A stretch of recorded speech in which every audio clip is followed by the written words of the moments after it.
আসসালামু আলাইকুম। আজ বিরাট বড় একটা দুর্ঘটনা ঘটে গেল ঝিনাইদহ টু চুয়াডাঙ্গা মহাসড়ক।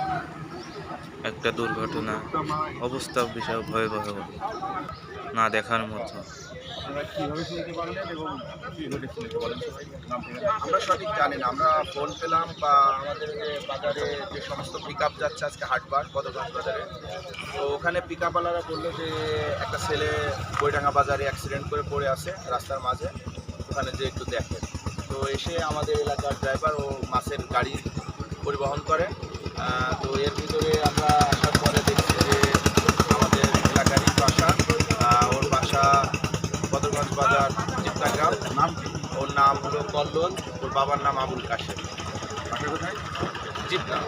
দীপনা গ্রাম, চুয়াডাঙ্গার ভিতরে। জি, চুয়াডাঙ্গা সদর। এসে কি দেখতে পেয়েছে? এসে যে পথের মাঝে পড়ে আছে মাথা, কিসের সাথে ধাক্কা এটা লেগে? আমরা সঠিক বলতে পারবো না। আমরা এসে তো স্পট ডেট। আসলে উনি যাচ্ছিলেন কোথায়? উনি ঝিনেদাতে মাছ নিয়ে আসতে যাচ্ছেন। ওনার ছেলে মেয়ে কয়জন? ওনার একটা মেয়ে আছে, ছোট বাচ্চা, বেশি বড় না। ও গত 2 বছর আগে ওই মাছের গাড়িতে অ্যাক্সিডেন্ট করে পা ভেঙে ফেলছে। এসে দেখছি।